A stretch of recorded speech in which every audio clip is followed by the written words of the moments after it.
लोकसभा चुनाव का काउंटडाउन जैसे जैसे शुरू होता जा रहा है, विभिन्न पार्टियों ने प्रचार की गति बढ़ा दी है।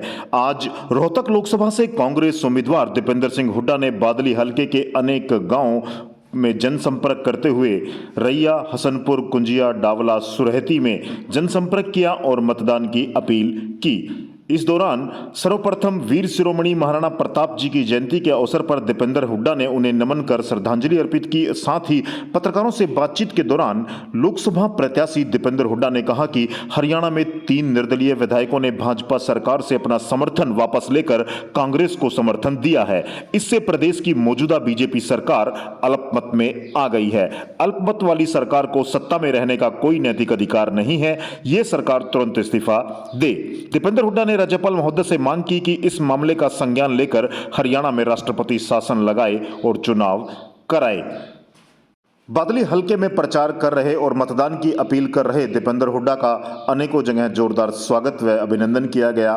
भारी भीड़ के साथ तपती धूप में पसीना बहाते दीपेंद्र हुड्डा ने सभी मतदाताओं से इस बार कांग्रेस के पक्ष में मतदान करने की अपील की। महाराणा प्रताप को नमन करते हुए उनके दिखाए गए मार्ग पर चलने की युवाओं से प्रेरणा लेकर आगे बढ़ने की सीख दी।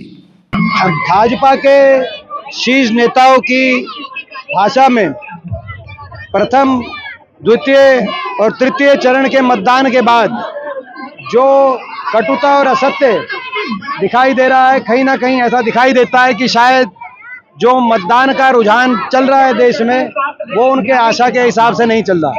उसमें उनके बातें कुछ निराशा लगी होगी, तभी उनकी भाषा में इतनी कटुता और असत्य दिखाई दे रहा है। 3 चरण के चुनाव के बाद अमित शाह ने 200 सीटों का दावा किया कि मोदी जी को 200 सीटें मिल गई।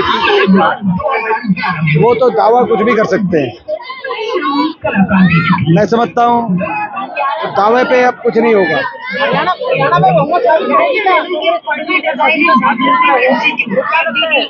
हरियाणा में जिस प्रकार से 3 निर्दलीय विधायकों ने भाजपा से समर्थन वापस लेकर कांग्रेस पार्टी को समर्थन देने का काम किया है,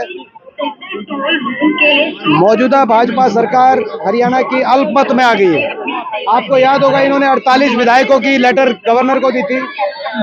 उनमें ये 3 विधायक भी थे और 2 इनके विधायकों ने इस्तीफा दे दिया है, रणजीत चौटाला और मनोहर लाल जी, क्योंकि वो चुनाव लड़ रहे हैं। ऐसे में अल्पमत की सरकार है। अल्पमत की सरकार को कोई नैतिक अधिकार नहीं है। ये सरकार तुरंत इस्तीफा दे नैतिकता के आधार पर, और यदि इस्तीफा नहीं देती तो राज्यपाल महोदय को मामले का संज्ञान लेते हुए हरियाणा में राष्ट्रपति शासन लगाकर निष्पक्षता से चुनाव कराना चाहिए, हमारी मांग है। देखिए, वो तो क्या कहेंगे क्या नहीं। उनमें से मैं समझता हूँ कि ये जो विधायक जब उनके पास थे तब तो ये नहीं कह रहे थे। वो जो भी कहे वो एक अलग बात है।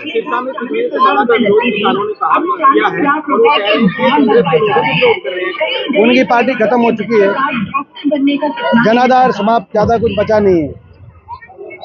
जनाधार ज्यादा कुछ उनका बचा नहीं है।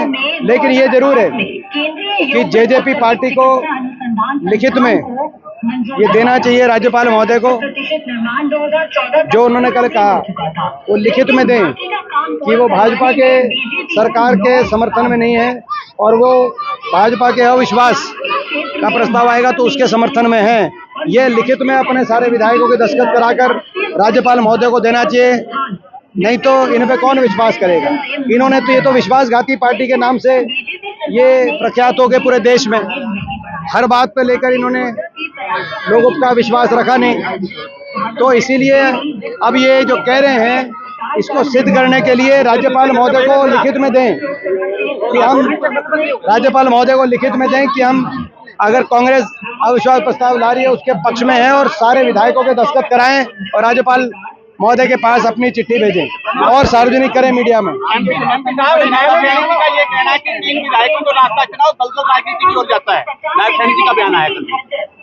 अभी क्या बताएं कौन सा रास्ता कहाँ जाता है, वो 5 तारीख की गिनती के बाद पता चलेगा।